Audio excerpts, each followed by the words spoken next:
Bonjour à tous. Dans cette vidéo, je vais vous montrer comment créer un profil sur le logiciel Art. Je vais lancer Art. J'ouvre Art, voilà. Donc le but de créer un profil, c'est juste pour faire les premières tâches de façon automatique. Les tâches que vous ferez à chaque fois, à savoir le dimensionnement de votre image et puis certains modules que vous allez souvent activer. Pour ceux qui connaissent pas du tout le logiciel, quand vous arrivez sur cette page-là, donc le navigateur de fichiers. Alors vous sélectionnez le disque dur où se trouvent vos photos ici. Moi c'est Data E. Ça vous ouvre le répertoire ici. Alors ici vous avez E, donc ouvert. Moi j'ouvre le fichier images, où sont mes images, le sous-dossier RAW. Et là, mes dossiers d'images sont classés par date de prise de vue. Donc j'en ai ouvert un pour l'exemple. Alors ce que je fais quand j'ai mes miniatures, j'aime bien, c'est activer la fonction inspecter ici, sur le côté. Hop, ça me permet d'agrandir ma miniature. Il suffit de sélectionner une photo avec un clic gauche sur la miniature et ça vous l'ouvre. Et vous pouvez la voir en taille réelle en cliquant ici sur 1 sur 1. Voilà. Et là, en laissant le bouton gauche de la souris appuyé, vous pouvez vous déplacer dans l'image. Voilà.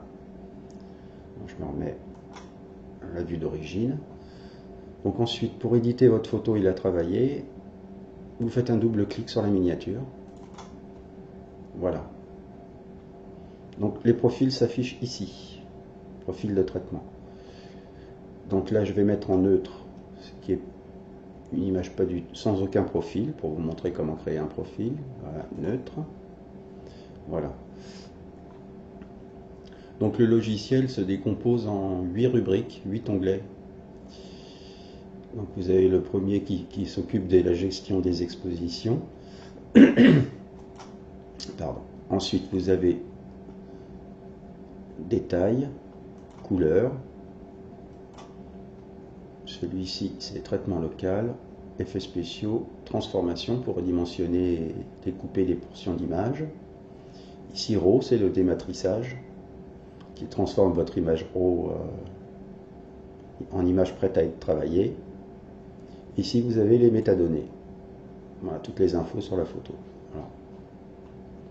Alors dans le profil, moi ce que je fais, c'est déjà, je m'occupe du redimensionnement de l'image et après je m'occupe des réglages. Donc pour éviter à le faire à chaque fois, vous avez ici deux modules importants qui sont le rognage et le redimensionnement. Alors tous les modules sur Art sont désactivés par défaut. Quand vous voulez activer un module, vous cliquez sur le petit logo on-off ici. Voilà, ça passe en surveillance, il est activé. Voilà. Ici, vous pouvez sélectionner la zone de la photo que vous voulez conserver. Vous cliquez sur sélectionner et vous emmenez votre image. Voilà, vous découpez la zone que vous voulez. Une fois que c'est fait, vous cliquez sur terminer. Voilà. Et voici la nouvelle zone. Votre photo. Recoupée. Bon, moi ce que je fais, c'est le recoupage, je le fais manuellement de façon différente sur chaque image, donc il n'y a pas de présélection. Parce que la présélection qui est intéressante, donc là je remets l'image comme elle était au début. Voilà. Sinon, pour réinitialiser un module, à chaque fois vous cliquez sur la petite flèche là, ça réinitialise le module. Voilà. Donc le rognage, moi j'ai un écran 16 dixièmes. Généralement les écrans c'est du 16 neuvième, mais moi j'ai un 16 dixième. Donc ici dans le rapport fixé, il faut que ce soit coché, mais c'est coché par défaut. Vous sélectionnez le format de votre écran. Donc moi 16 dixièmes. Voilà. Et vous voyez que mon appareil photo ne prend pas en 16 dixièmes bien sûr. Donc je suis obligé de rogner la photo pour qu'elle a... Si je veux avoir une photo au plein écran sur mon moniteur, bon, c'est comme ça que j'aime bien. Donc après, vous voyez bien sûr, puisque vous pouvez rogner l'image en fonction de ce que vous voulez. Et comme vous avez coché 16 dixièmes, vous voyez que quand vous diminuez ou augmentez la photo, vous gardez les proportions 16 dixièmes. Ça vous permet d'avoir toujours une image plein écran, quelle que soit la portion que vous sélectionnez. Voilà. Donc, on va rogner par exemple comme ceci. Voilà. Et on clique sur terminer pour récupérer sa nouvelle photo. Un petit peu, voilà, c'est un petit peu long à cause du logiciel de capture d'écran. Voilà, donc j'ai ma photo. Rognage est activé. Ensuite, quand j'aurai fini de travailler ma photo et que je l'enregistrerai en JPEG pour qu'elle soit finalisée, j'ai besoin d'activer le module redimensionnement. Voilà. Donc ici, je lui dis que ça s'applique à la zone rognée, c'est-à-dire ce qu'on a fait précédemment dans rognage.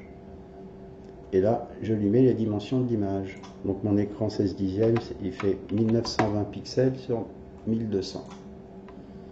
1200, voilà. Donc une fois que j'enregistrerai mon image, elle fera 1920 pixels sur 1200. Donc mes deux modules sont bien activés.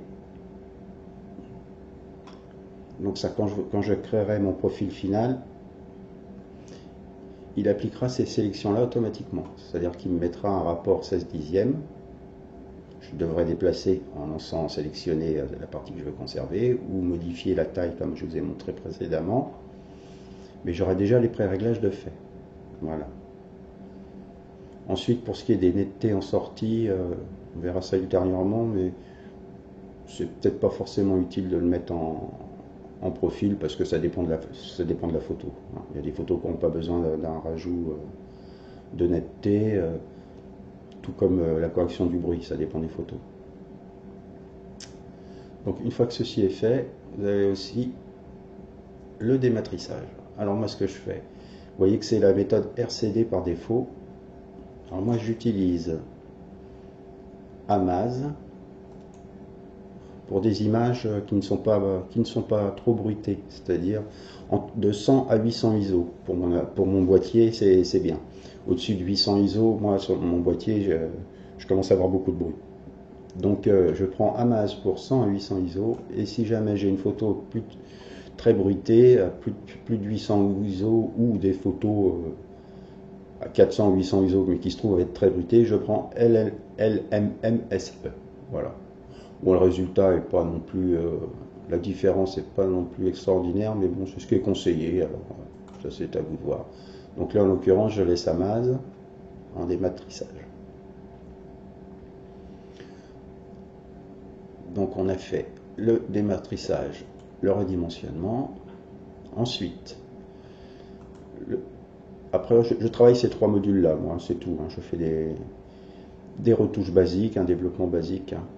Surtout que moi, j'utilise pas que Art, j'utilise Art et ensuite je finalise mes photos sur Darktable, un autre logiciel qui est très bien aussi. Je montrerai ça dans une autre vidéo. Pour l'instant, je pars du principe que vous travaillez uniquement sur Art. Donc je prends le premier module, l'exposition.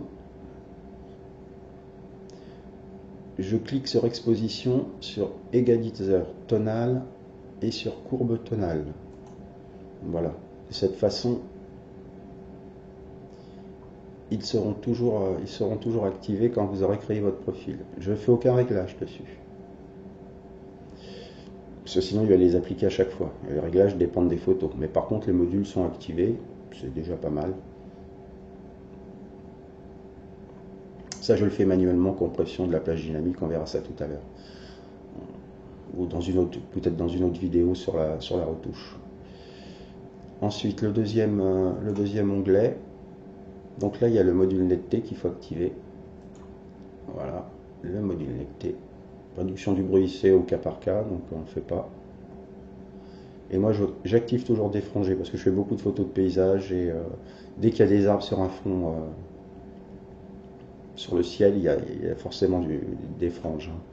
Je vais vous montrer. Je passe ici en taille réelle. Hop. Je laisse le bouton gauche de ma souris appuyé. Je vais dans le coin que je vous ai montré. Voilà. Voilà, je vais surzoomer avec la molette. Et on voit bien des franges violettes hein, autour des branches qui se détachent et des franges vertes aussi. Bon, c'est une photo qui a été prise avec un bon objectif pourtant, le 35 mm à f1.8, mais bon, il crée de la frange de toute façon ce logiciel, cet objectif. Donc je reviens en 1 sur 1, voilà. Je vais peut-être monter encore un peu plus, voilà, vous verrez peut-être mieux. Et quand j'active des frangés, regardez ici par exemple, là, il y a pas mal d'aberrations chromatiques. Là. Je clique, hop. Le vert est resté, mais vous voyez par exemple ici, l'orange est parti. Vous voyez, avant, après. Ça ne va pas enlever les franges vertes, mais ça m'a enlevé des franges pourpres. Toujours ça de gagner. Donc je reviens en normal. Donc moi je l'active toujours. Hein. Je n'ai pas touché au rayon parce que ça, si vous voulez le changer, vous le ferez au cas par cas. Puisque là on prépare le profil. Hein. Donc là on a activé des frangés et la netteté. Ensuite le troisième module couleur. Moi j'active activation vibrance parce que j'augmente souvent de la vibrance. Je rajoute toujours un peu de vibrance, souvent.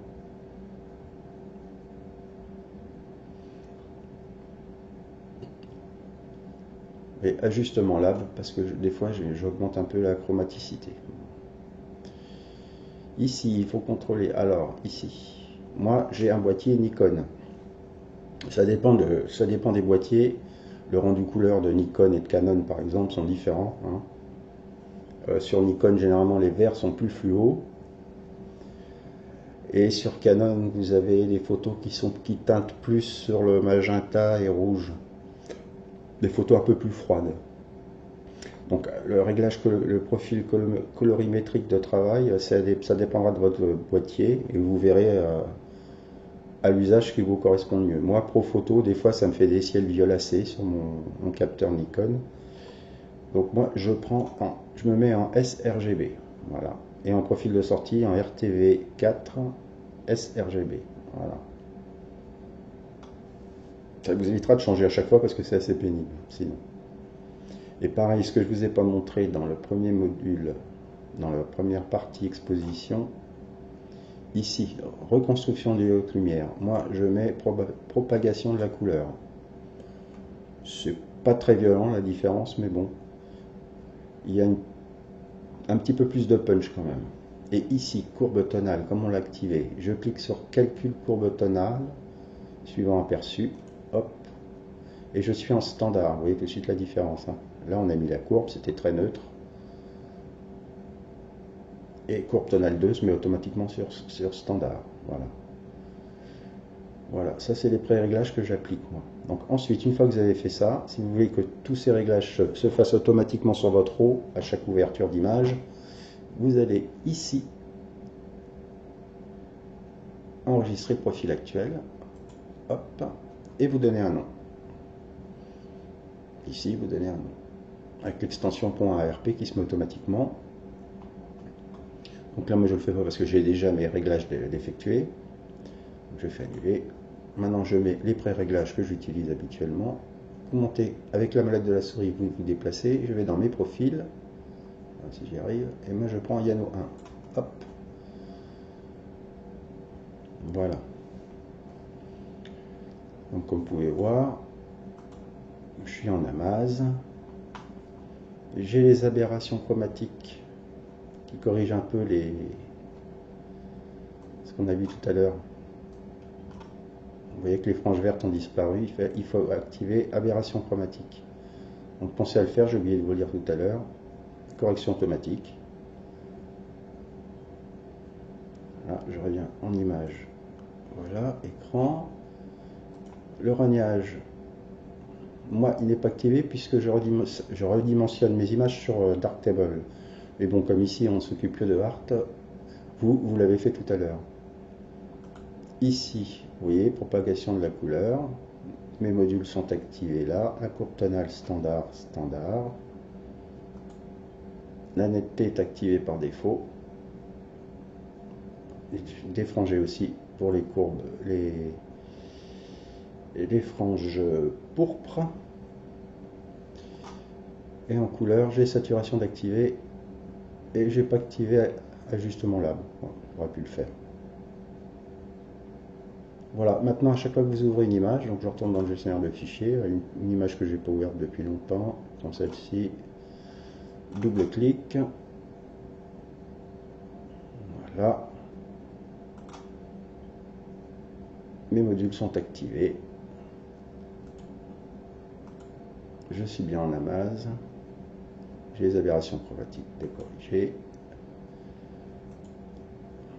et mes modules sont activés.